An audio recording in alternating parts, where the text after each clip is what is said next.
que ama el dinero no se saciará de dinero, y el que ama la abundancia no se saciará de ganancias. También esto es vanidad. Cuando aumentan los bienes, aumentan también los que los consumen. Así pues, ¿cuál es la ventaja para sus dueños si no verlos con sus ojos? Dulce es el sueño del trabajador, coma mucho o coma poco, pero la hartura del rico no le permite dormir. Hay un grave mal que he visto bajo el sol: las riquezas guardadas por su dueño para su mal.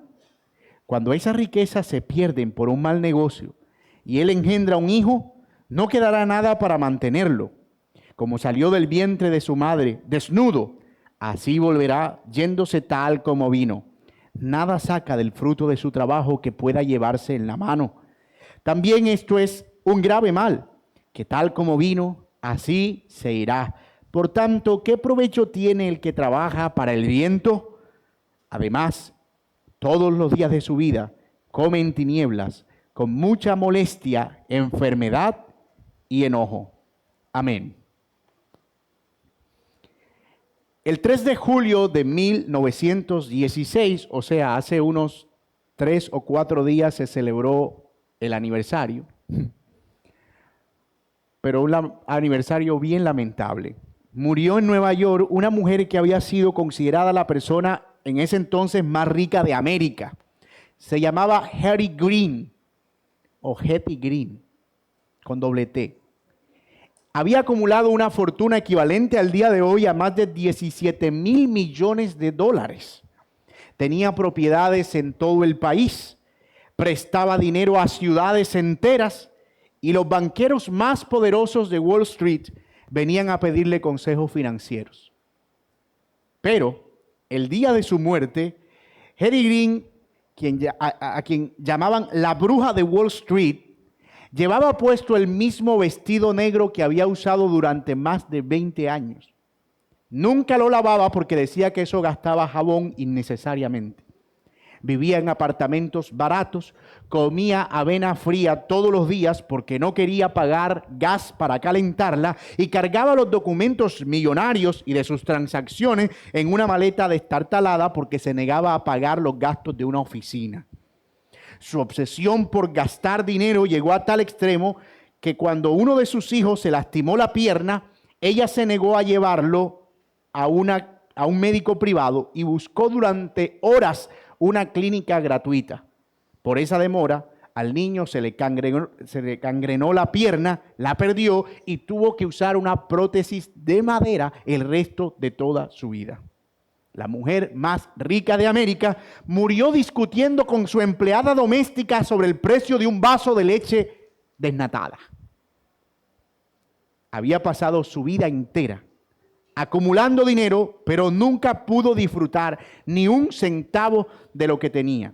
Vivió bajo la esclavitud de aquello que persiguió toda su vida, esperando tener un poco de libertad que nunca llegó ni siquiera con la muerte.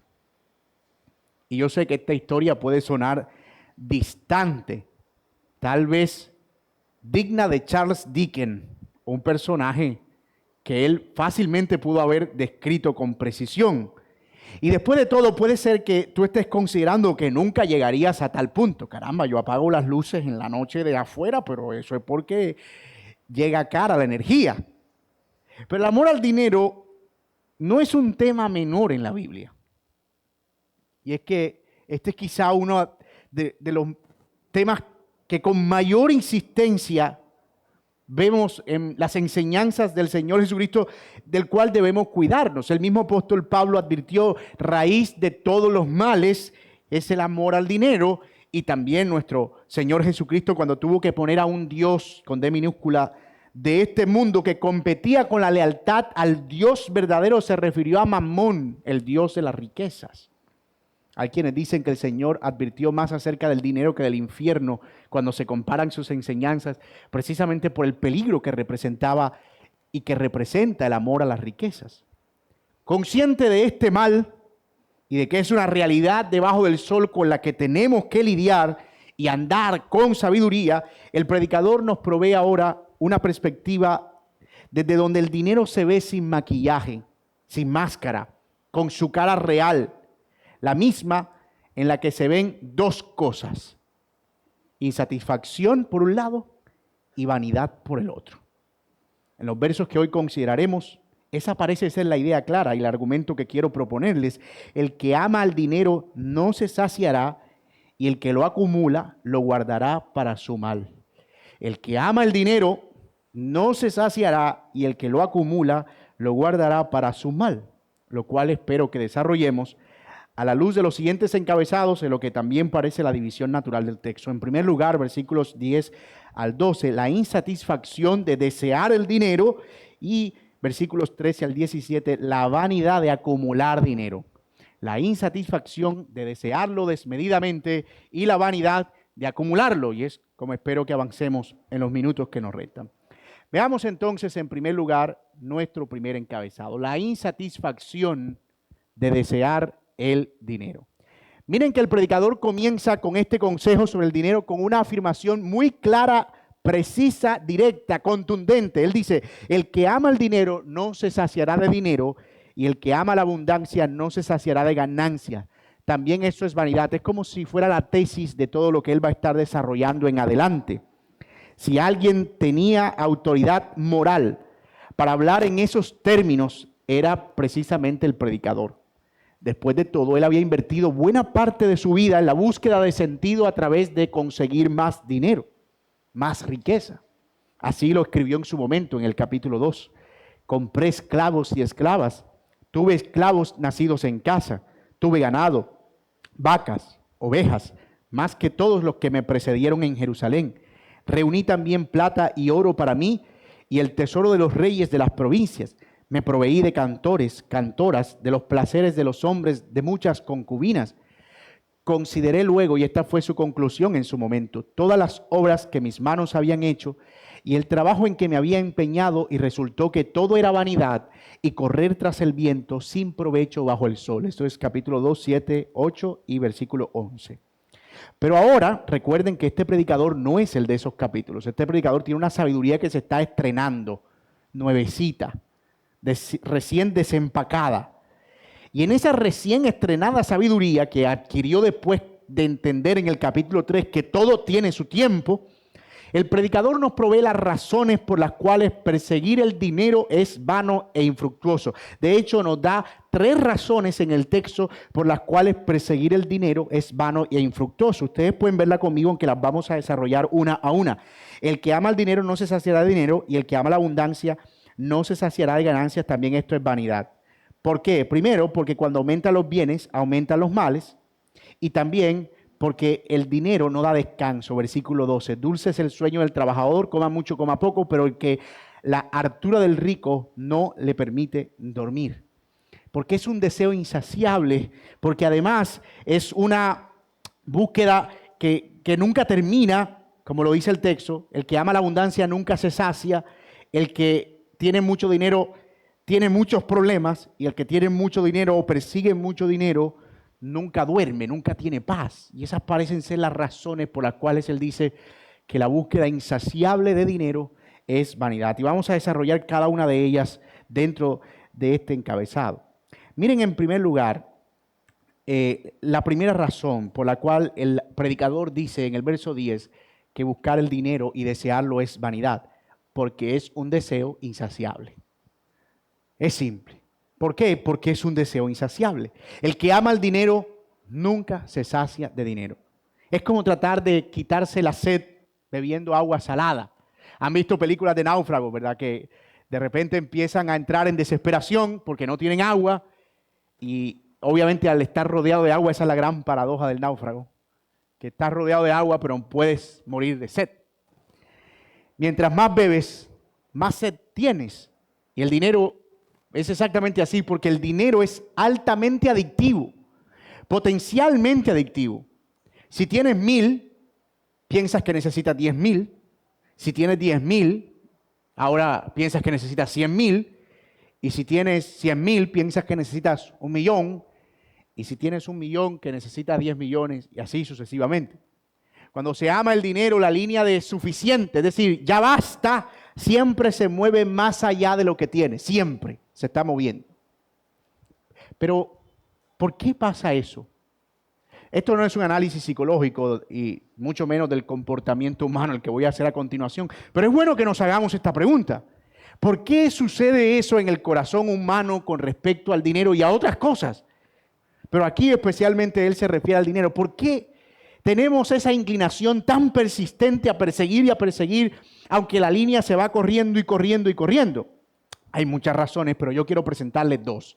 Así que si esto fuera una tesis, diría, ya presentamos el argumento y este es el punto 1, y luego presentamos el punto 1.1 y este es el punto 1.1.1a, para los que toman nota. Eso es lo malo de tener sermones que no sean de 3 puntos, que después tenemos 2 y tenemos 3 puntos por todos lados del sermón. Pero quiero presentarle al menos 2 razones por las que bíblicamente nuestro corazón se inclina tanto a la búsqueda insaciable del dinero. La primera es que hay un anhelo interno en nuestros corazones de encontrar plenitud, de sentirnos plenos. El dinero produce la falsa sensación de que ya hemos alcanzado esa plenitud, pero es momentánea, porque luego nos damos cuenta que es un espejismo y seguimos persiguiéndolo. ¿Alguna vez ha ido por carretera a Riohacha o camino a Bosconia? Cuando va uno en la parte de enfrente del carro, parece que adelante, por causa del sol, hay un charquito de agua. Y dice, wow, que parece que está lloviendo. Y va a refrescarse la temperatura, pero no, es el reflejo del sol que parece que fuera agua. Y tú llegas y no ves nada. Y es como funciona ese espejismo. Lo seguimos persiguiendo y persiguiendo, ignorando que nuestra verdadera plenitud solo viene cuando nos encontramos completos en Dios, como lo cantamos hace un momento. Las personas que aman el dinero están convencidas de que todo lo que hay en este mundo termina en este mundo. Es decir, todo se acaba cuando todo termina, cuando la vida termina. Para ellos, la idea de la eternidad no es atractiva, ni siquiera relevante, y debido a que creen que tienen tiempo ilimitado, o limitado más bien, para alcanzar lo que quieren, entonces corren sin descanso, y eso es absurdo. Esa idea de me voy a morir y no voy a alcanzar a tener todo lo que tengo es lo que impulsa muchas veces a las personas a esa carrera insaciable, porque ignoran que hay una vida después de la muerte. Y cuando eso sucede con creyentes, ellos están cayendo en esa misma incredulidad. Nosotros no tenemos afán por conseguir cosas en este mundo, porque al final un día nuestra vida terminará y estaremos plenos en el Señor. Pero si tú quitas esa eternidad del panorama, entonces empieza a efervecer la ansiedad porque quieres alcanzarlo antes de que el tiempo se acabe. Piensa en una caminadora de estas de gimnasio, y en la idea de que la persona que está montada ignora que está corriendo en una caminadora. Es un caso hipotético. Y él está así a 2 metros de la pared. Y él está en la caminadora. Y él está convencido que va a llegar a la pared porque ignora que la caminadora está en un bucle infinito. Y se afana y corre y corre y corre y corre y corre y nunca llega a la pared. ¿Cuál es el resultado? Pues va a correr sin parar, sin tocar nunca la pared. De hecho, muy probablemente se canse y la caminadora lo bote muy lejos de la pared. Suponiendo que la cinta gira sin fin, sin dañarse, porque yo sé que usted es experto en dañar analogía y está pensando, no, pero es que eso no funciona tanto, con el tiempo se daña. Es un caso hipotético, sí, suponiendo que esa cinta gira infinitamente. ¿Por qué? Porque ignora ese aspecto infinito. Ignora ese aspecto que no está limitado al tiempo. Y entonces eso le genera una carrera por algo que él cree que puede alcanzar, pero que nunca va a alcanzar. Usando el lenguaje del predicador, entre más por debajo del sol en nuestra perspectiva de la vida, mayor será nuestra infructuosa carrera por tener más de lo que ya tenemos. Podría seguir dando argumentos por los cuales el dinero nunca sacia, pero permítame dar uno más. Y es que amamos el dinero y lo perseguimos incansablemente porque no estamos contentos con lo que tenemos. Eso fue lo que el Señor Jesucristo enseñó en Mateo 6, cuando advirtió a no amar las riquezas de este mundo. Y el antídoto que Él planteó fue, estén contentos con lo que tienen. Es decir, teniendo sustento y abrigo, estén contentos con esto. Mateo 6, del 8 al 11. en palabras del autor de Hebreos. Sea el carácter de ustedes sin avaricia, contentos con lo que tienen, porque él mismo ha dicho, noten el contraste que hay, sean en carácter ustedes sin avaricia, y ¿qué es lo opuesto? Contentos con lo que tienen, porque él mismo ha dicho, nunca te dejaré ni te desampararé. De manera que decimos confiadamente, el Señor es el que me ayuda, no temeré, ¿qué podrá hacerme el hombre? Noten también cómo el autor de Hebreos aquí ancla el contentamiento a una confianza en que Dios es nuestro proveedor y quien cubre todas nuestras necesidades. De modo que en el fondo lo que tenemos otra vez, al igual que el escenario de la cinta que se mueve infinitamente, es incredulidad. Incredulidad por no ver una vida más allá de la muerte en la que tendré plenitud con Dios, por lo que no tengo que afanarme en esta corta vida, e incredulidad de ver a Dios como el que es capaz de suplir todas mis necesidades, lo cual trae contentamiento. El contentamiento no es otra cosa que el resultado de esa gratitud por creer y entender que Dios es mi proveedor, por lo que la insatisfacción es el resultado de no tener gratitud. Si el contentamiento es el resultado de la gratitud, entonces la insatisfacción es el resultado de no tener gratitud. Una visión corta del Dios que suple todas nuestras necesidades conduce sin obstáculos a un deseo de tratar de encontrar en el dinero y las cosas materiales la plenitud que solo podemos encontrar en Él. Así que, mi hermano, si realmente deseas hacerle frente al inevitable deseo e insaciable deseo por tener más dinero, profundiza en estas dos cosas: tu comprensión de la eternidad y tu comprensión de Dios como el que te ayuda a vivir con gratitud y contentamiento, porque Él provee tus necesidades. De nuevo, como no quiero agotar el sermón en este punto, quería solo que consideráramos algunas ideas del por qué el dinero produce esto en nuestro corazón. Y de nuevo, pudiéramos seguir escarbando, pero creo que estas dos ideas son grandes y suficientes. Ahora veamos la segunda razón por la cual el predicador dice que el perseguir dinero es vano, porque nunca se sacia uno, siempre está buscando. Y la segunda razón, porque tener más dinero trae más problemas. Miren el verso 11, cuando aumentan los bienes, aumentan también los que los consumen. Entre más tengo, más gasto, ¿cierto? Entre más dinero hay, más gastos surgen. Todos hemos estado frente a esta situación alguna vez en la vida. Nos llega un dinerito grande, de la fuente que sea, prima, prestación, y se va. ¡Fum! O sea, pasaron 2 semanas, entonces, oye, la plata, mano. No debimos irnos para esa playa. No debimos comer tan caro. Ahí en la esquina la salchipapa vale 7,000. ¿Todavía venden salchipapa a 7,000? No. La inflación, hermano. La inflación. Y empieza el lamento. Pero todos hemos tenido también la experiencia de vivir con un cuarto de eso mucho que tuvimos en un momento y rinde.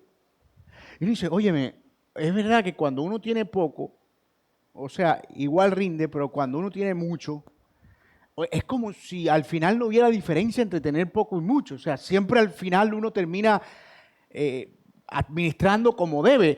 Piensen en sus propias vidas y en cuánto gastaban, por ejemplo, hace 3 años y cuánto gastan ahora. Tal vez la conclusión a la que lleguen, oye, ¿yo cómo podía vivir con ese poquito? Porque uno al final se adapta, uno se acomoda. Y el punto con esto es que a veces caímos en este factor estirable de tener más riquezas y empezamos a ver que el tener más y el tener mucho más, por supuesto, va a incrementar el consumo, y al incrementar el consumo incrementa también la frustración por gastarme eso. Es una rueda complicada la que está planteando aquí el autor. Y esta paradoja de que mientras más tienes, más gente aparece para ayudarte a gastarlo, está escrito en mármol. Si no, revisen la parábola del hijo pródigo. Se fue rico y mientras tenía riqueza, tenía amigos que lo ayudaban a tomar. De hecho, ellos decían, esto es un acto de solidaridad porque no podemos dejar que tú te tomes todo ese alcohol tú solo.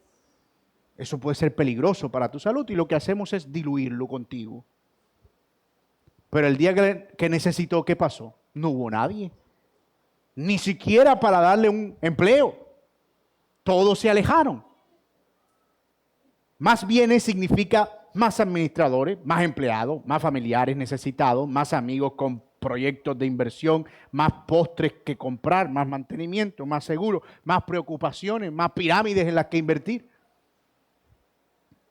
El rico descubre que su riqueza no le pertenece realmente, que él simplemente la administra para una multitud de consumidores.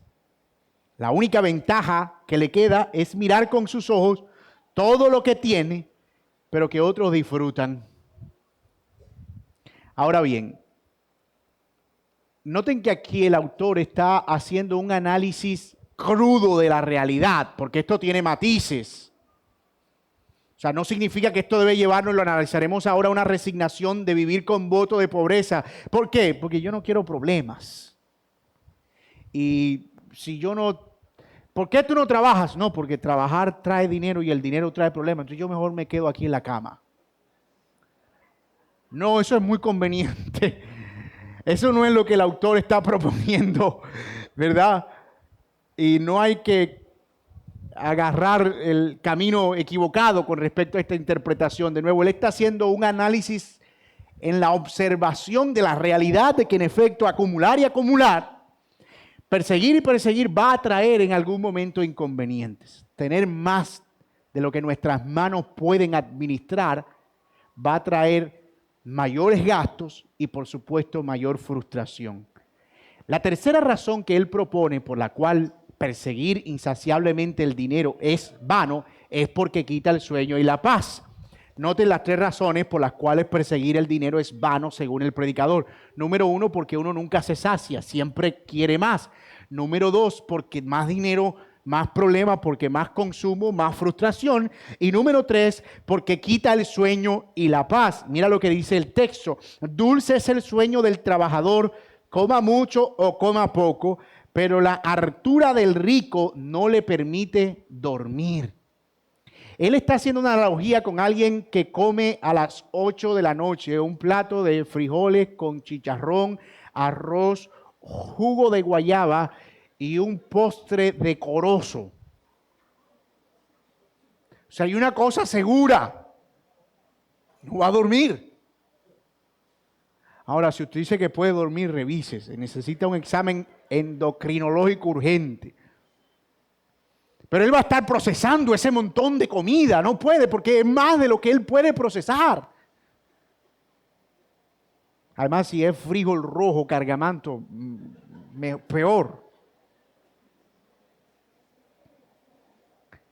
Pero ojo, esto no es una regla de estricto cumplimiento como tampoco la anterior.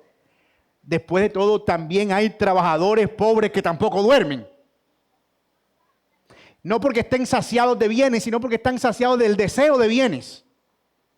Entonces, no es que sea una observación estricta, que esto es una regla que se cumple siempre. No, él está haciendo una observación general. Lo que el predicador parece mostrar es que, en relación con la idea anterior, que una persona que se dedica a trabajar para vivir con lo necesario, con lo que tiene la capacidad de administrar, sin el típico afán de acumular, no va a experimentar los tormentos de pensar en la polilla y el orín que corroen.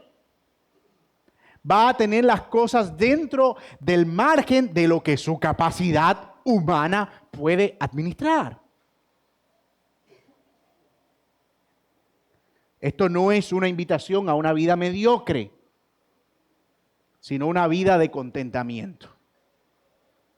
Proverbio resume muy bien este pensamiento cuando dice: dos cosas te he pedido, no me las niegues antes de que muera. Aleja de mí la mentira y la palabra engañosa. Y la otra, no me des riqueza ni pobreza. Dame a comer mi porción de pan, es decir, lo que es justo para mí, no sea que me sacie y te niegue y diga, ¿quién es el Señor? O que sea menesteroso y robe y profane el nombre de Dios. Esto es una idea cargada de muchísima sabiduría. Manténme en equilibrio permanente entre mis necesidades y lo que tengo la capacidad de administrar. A veces escucho personas que dicen en el mundo de los negocios que tienen 10, 12 empresas, 15 empresas, 5,000 empleados, atienden una agenda complicada todo el tiempo, duermen 3 horas a la semana. Uno dice, ¿cuál es el sentido? ¿En qué momento esa persona disfruta la vida? Si la vida se le está yendo en administrar aquello que hasta sobresale o sobrepasa su capacidad. Y me encanta esta analogía de la comida que él está usando y el sueño, porque es una relación estricta con la vida también. En un momento, si tú comes más de lo que puedes procesar, te vas a enfermar y te vas a morir. Nadie vive saludablemente teniendo una ingesta mayor de la que su cuerpo puede procesar. Hay médicos aquí que tienen nombres bastante específicos para eso, pero es una regla natural de la vida. Y lo mismo sucede con las riquezas. Dios nos ha dado a cada uno de nosotros una medida y una capacidad. A algunos les ha dado una capacidad realmente asombrosa de administrar cosas y de tener proyecciones, de contratar a otras personas y manejarlo. El problema es que cuando eso se sale de control, pensamos que tenemos que desbordar nuestra capacidad porque allí vamos a encontrar identidad y la verdad es que no. Puede ser que algunos de nosotros, Dios nos haya dado la capacidad de administrar una casita, un pequeño negocio, 3, 4 hijos, pero a otros Dios le dio la capacidad de administrar 4 o 5 negocios, tal vez 2, 3 casas y tal vez unos 13, 14 hijos, pero dentro de su capacidad. Y a cada uno de nosotros Dios nos ha dado eso. Y cada uno de nosotros debe vivir en la justa medida con aquello que puede administrar. El trabajador que gana poco, pero honestamente puede descansar porque sabe que ha hecho lo que puede. Y eso es lo que trae verdadera satisfacción. Eso es lo que trae verdadera satisfacción. Estar convencido de que estoy haciendo lo que tengo la capacidad de hacer. Él no está pensando en producir más de esa capacidad porque sabe que no puede administrarlo. Y no sé si se da cuenta, hermano, pero a veces la avaricia es absurda. Porque la avaricia nos trae descontento por cosas que si vinieran a nuestra mano ni siquiera sabríamos qué hacer con ellas. Hay una regla no comprobada de las finanzas que dice que si hoy pusiéramos el 100% de las riquezas en manos del 100% de la gente, es decir, que cada quien administre una porción equivalente, es decir, que todos estemos en igualdad perfecta, con el tiempo otra vez volvemos a tener la relación de desigualdad, porque llega un punto en el que las personas están sobrepasados en su capacidad de administrar incluso aquello que se les ponga en la mano. Creo que hablaba de eso en algún momento sobre una estadística de las loterías en los Estados Unidos, que ellos miden hasta cuántas veces respira un hipopótamo, tienen encuestas para todo. Y había una que decía que casi el 70% de las personas que ganan el premio mayor de la lotería terminan en la ruina a los 5 años. Justamente porque no estaban preparados y que su avaricia era, en mi pueblo dicen, se llenaban primero el ojo que la barriga. Ya es la manera más gráfica de decirlo. Está usted sentado en una mesa, le ponen el plato, y, oye, a ti te echaron más, me dejas un poquito ahí, no has comido la tuya, ojo allá, ese chicharroncito, ese durito que tú no lo comes por los dientes, me lo dejas, y uno no se ha comido la de uno. Entonces, oye, te llenas primero el ojo que la barriga. Eso es la avaricia. Vivimos frustrados por cosas que deseamos, que ni siquiera tenemos la capacidad de administrar. Y eso es justamente lo que está diciendo el predicador aquí. Él dice en el texto que el pobre no está pensando, o el que trabaja, no tanto el pobre, el que trabaja de acuerdo a su justa medida, no está pensando en producir más de lo que su capacidad puede administrar. Pero el rico, y ojo que el problema no está en ser rico, sino el rico que confía en su riqueza, que es otra cosa. Se acuesta cada noche con ansiedad. ¿Y si pierdo esto? ¿Y si las inversiones fallan? ¿Y si el petróleo baja? ¿Y si el dólar sube? ¿Y si la economía colapsa? ¿Y si viene otro COVID? Y no tiene paz. Su hartura y esa abundancia que debería darle seguridad se convierte en una fuente constante de insomnio y ansiedad. ¿Cuánta gente trabaja toda una vida para tener la pensión suficiente para pagar sus gastos médicos? Trabajé hasta los 65 años, ya me puedo pensionar, ahora tengo el dinero para comprar las pastillas para poder vivir el resto de mi vida. Una tragedia de proporciones gigantes. De nuevo, es menester aclarar que así como ser pobre y trabajador no garantiza paz y sueño tranquilo, porque el corazón siempre está deseando y se puede al mismo tiempo ser pobre y avaro, y sucede, tampoco ser rico es estrictamente sinónimo de turbación, porque se puede ser rico y confiado en el Señor, no en las riquezas.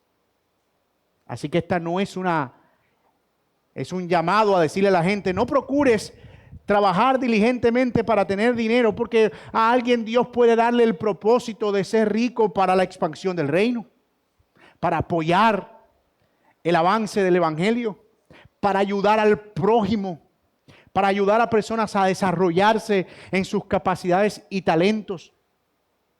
Esa es una persona que va a dormir tranquilo, pero no por otra cosa que no sea que está confiando en el Señor. Que si en algún momento la economía falla y todos estos factores se alteran, su respuesta será, pues bueno, esto era lo que el Señor había dispuesto. O en palabras de Job, el Señor dio, el Señor quitó. Tú sabes cómo puedes hacer una prueba de cómo está tu relación con tus riquezas haciendo esa oración. ¿Qué tan dispuesto estarías a responder así si de repente perdieras todo mañana? ¿Estarías en la capacidad de decir el Señor dio, el Señor quitó, o lo que viene es un miedo y un temor paralizante? Eso te puede ayudar a evaluar cómo está tu relación de confianza en las riquezas y en los bienes de este mundo. Así que el punto es que hay una realidad clara y comprobable para el ser humano, que entre más tenemos y más deseamos, es mucho más probable que más ansiosos estemos. Note que digo mucho más probable por la excepción de tener ricos que confían en el Señor. Esas tres realidades nos muestran que el deseo por el dinero es completamente vano y una carrera agotadora. No solo no da lo que promete, sino que nos quita lo que ya tenemos, contentamiento y paz. Un problema. El deseo por tener más dinero es una trampa diseñada para hacernos miserables en nombre de hacernos felices. Voy a decir eso de nuevo, porque creo que es una idea que captura muy bien este pensamiento. El deseo por tener más dinero es una trampa diseñada para hacernos miserables en nombre de hacernos más felices. Es vanidad porque promete satisfacción, pero entrega esclavitud. Promete soluciones, pero entrega problemas nuevos. Promete descanso, pero entrega ansiedad y turbación. Ahora bien, hay una segunda cosa sobre la que el predicador advierte como peligros que se derivan del amor al dinero, y es el deseo de acumularlo. Es decir, además de desear tenerlo, el deseo de acumularlo, lo que nos lleva a nuestro segundo encabezado, la vanidad de acumular dinero. Para ubicarnos, ya hemos visto el primer aspecto, que es la insatisfacción del deseo por el dinero. Y vimos tres razones por las cuales produce insatisfacción. Es un deseo insaciable. Hemos visto además que es un asunto que trae muchos más problemas que las soluciones. Y hemos visto que es algo que trae turbación en lugar de paz en la mayoría de los casos. Pero ahora veamos la segunda advertencia y el segundo consejo del predicador con relación al dinero. La vanidad de acumularlo sin freno. Miren verso 13 conmigo del texto. Hay un grave mal, nota la expresión que usa el autor. Hay un grave mal que he visto bajo el sol. Las riquezas guardadas por su dueño para su mal. Una cosa es querer y desear el dinero y otra muy diferente es el comportamiento obsesivo de guardarlo sin propósito. aunque ambas son problemáticas. La diferencia está en que el que lo desea puede no tenerlo, pero el que lo acumula es porque ya lo tiene. El predicador se aseguró de abordar ambos frentes, cuando lo tenemos y cuando no. Cuando no, cuídate del deseo insaciable. Cuando lo tienes, cuídate de acumularlo sin propósito. El predicador identifica esto como, ya lo dijimos, un grave mal debajo del sol, y también nos presenta 3 advertencias que produce el acumular dinero y por qué él considera que es problemático.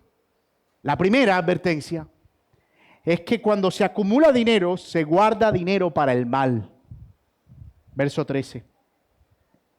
Para su propio mal guarda el dueño sus riquezas. El texto sugiere que las riquezas que se guardan sin propósito, no estamos hablando de un ahorro que tiene el propósito de asegurar tu plan de vejez porque la pensión no va a ser suficiente o porque quieres complementar ingresos al final del año. No está hablando de quien guarda porque quiere de alguna manera asegurar el futuro educativo de sus hijos. No está hablando de quien guarda porque tiene una meta y un propósito pensado para ese dinero. Está hablando de quien guarda sin propósito alguno. Esas riquezas que se guardan sin propósito terminan perjudicando a quien las guarda. El dinero guardado para el mal es dinero que no se va a usar para el bien, ni para el disfrute propio, ni para el beneficio de otros, ni para la gloria de Dios. De modo que si no se usa para ningún bien, entonces se está guardando para el propio mal. ¿Por qué? Porque un día o lo pierde, o se lo roban, o se fuma, se daña, se devalúa, o se muere. Y lo que traerá es mal. Mal de no haberlo disfrutado. Mal de no haberlo usado en su momento, mal de no haberlo administrado correctamente. Además de que potencialmente el dinero acumulado se convierte en un ídolo que demanda adoración constante, pero que nunca da nada a cambio. Es simplemente eso, guardar por guardar, con miles de razones, pero ninguna al final, solo por la satisfacción que produce saber que está ahí. Mira, ¿y para qué esa plata? No, estoy pensando en esto y muchas ideas aéreas, pero al final él no tiene un propósito para eso. Es solo saber que él revisa debajo del colchón. Ahí está, ahí está. ¿Cierto? Entró a su cuenta, ahí está. No se ha consumido. El 4 por 1000 no me lo ha reducido, ahí está. Eso es a lo que se refiere el predicador como un gran mal. La segunda advertencia es que no se puede llevar después de la muerte. Mira el descubrimiento que está haciendo el predicador. Nadie se lleva nada cuando se muere. Tremenda revelación. Habíamos dicho en su momento que todavía no existen las funerarias con caja fuerte. O sea, que te vendan el féretro con caja fuerte. Como dice, puede poner aquí el cuerpo y en esta caja fuerte todas sus pertenencias. O sea, eso todavía no lo venden. Creo yo. Además que si hace una búsqueda rápida en internet hasta algo encuentra porque de todo hay. Pero la verdad es que nadie se lleva nada cuando se muere. Usando las palabras que usó Job, como sale del vientre de su madre, desnudo, así volverá. De hecho, con menos, porque uno del vientre de su madre sale con la placenta.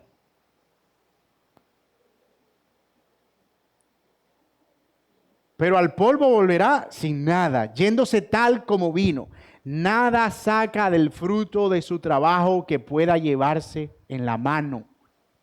Y esta es quizás una de las verdades más confrontadoras con las que nosotros nos podemos encontrar al respecto de la vida.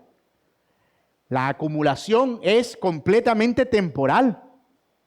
Y el predicador está aquí usando el recurso gráfico más fuerte posible. Llegamos desnudos al mundo y nos vamos desnudos. Usted sabe que uno usa la expresión, llegué a esta ciudad con una mano adelante y la otra atrás. ¿Sabe a qué se refiere eso?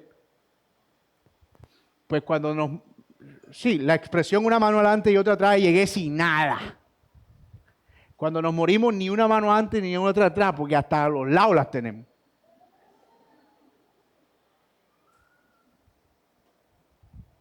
¿Qué provecho tiene el que trabaja para el viento? Pregunta el predicador. La persona que dedica su vida entera a acumular dinero está trabajando para nada. Porque al final no puede llevarse ni un centavo en la mano y ni siquiera disfrutarlo. Así que esa es la segunda advertencia. Si acumulas, no tiene sentido porque no te vas a llevar nada. Y la tercera advertencia es que acumular produce amargura. Miren el verso 17. Además, todos los días de su vida come en tinieblas. No sé si es porque no quiere gastar energía o mechón o lo que sea, pero creo que se refiere más a las tinieblas de la aflicción del espíritu, no tanto física. Con mucha molestia, enfermedad y enojo. Eso es triste realmente.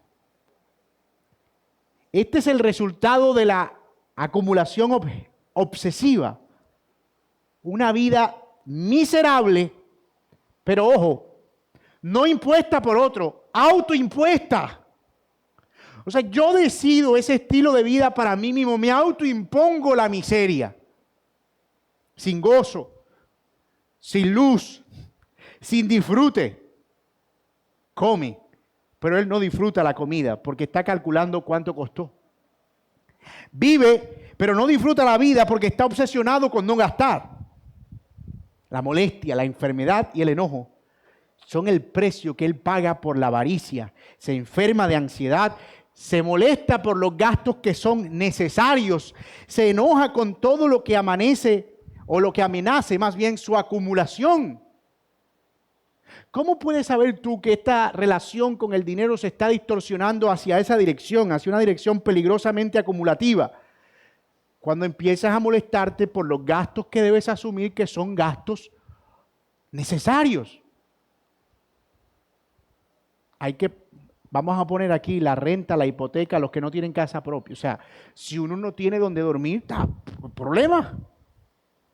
Así que lo más básico quizá para la vida es poder tener un techo donde descansar para al día siguiente podernos levantarnos y trabajar para comer. Así que nadie discute aquí que pagar por un techo es quizá una necesidad primaria.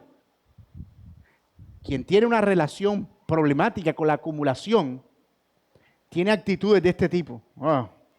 Que pagar el arriendo ese ahora también. Ahí le envié lo del arriendo. Mira que aquí también hay que comprar la comida, ahora hay que comprar comida también. Coge. No, mira que se acabó el jabón. Óyeme, pero qué problema. Entonces tú ves que todo lo que sea necesario le termina siendo un problema. Y uno pregunta, ven acá, pero supongamos que no pagas eso. ¿Qué es lo que tú quieres en la vida entonces? O sea, guardarlo solo para...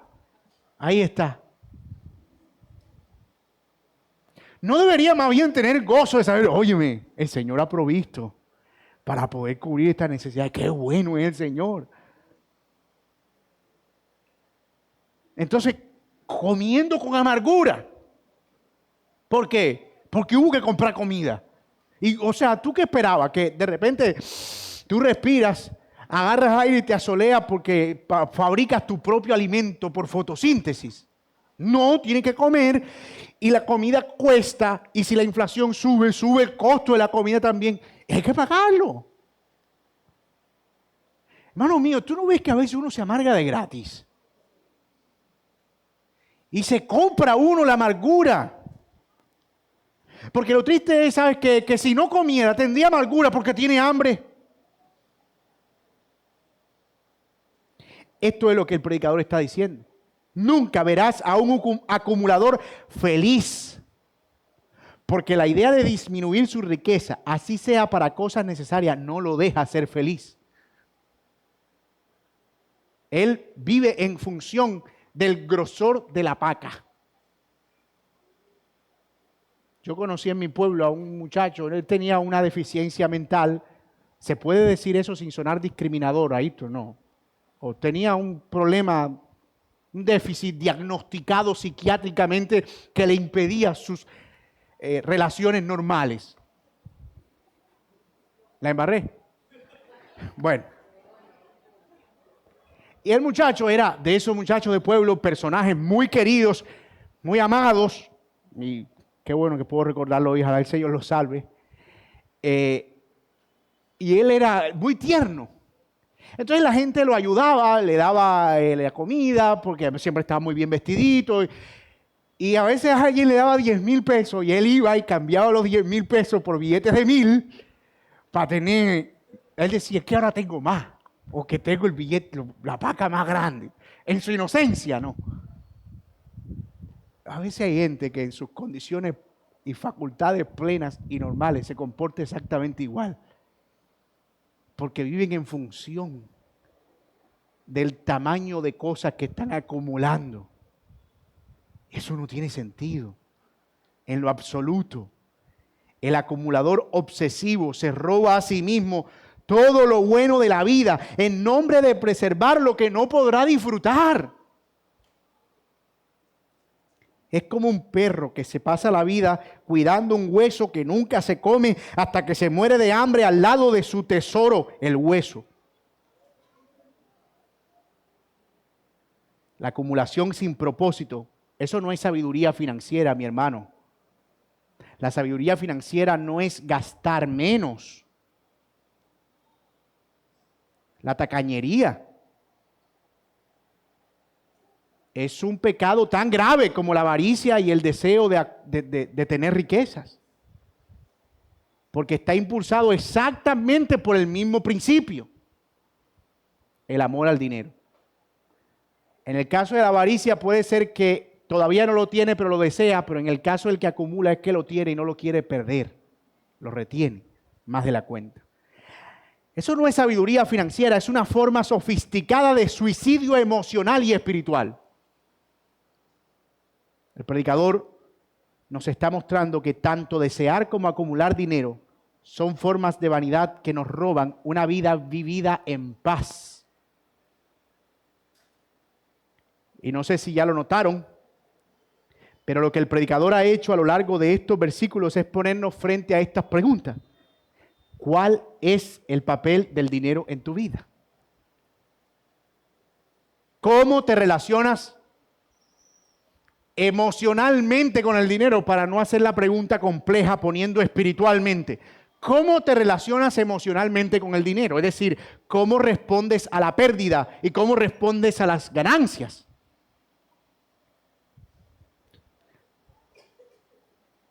Lo que estás acumulando, y esta es otra pregunta, ¿tiene un propósito real o solo lo haces por la sensación de seguridad que te da con respecto al futuro? Tal vez no te has hecho esta pregunta, pero si ya te la has hecho y la respondiste, fantástico. Pero ¿cuál es el deseo o lo que hay detrás del deseo de acumular? ¿Hay un propósito claro, definido, como un proyecto de vida? Si tienes familia, ¿conoce tu familia ese proyecto al que apuntas o es solo una necesidad personal? Mis amados, es increíble todo lo que nuestra relación con el dinero dice acerca de nuestra fe y de nuestra propia relación con Dios. Increíble. Puede que no sea Harry Green, esta mujer acumuladora y compulsiva que mencionamos en la introducción, pero lo que la movía a ella es exactamente lo que pudiera moverte a ti y a mí. Idolatría por un Dios que no es el Dios verdadero, el Dios del dinero. El Señor nos está haciendo un llamado hoy a vivir persiguiendo lo que verdaderamente importa, a hacernos tesoros en el cielo y no en la tierra.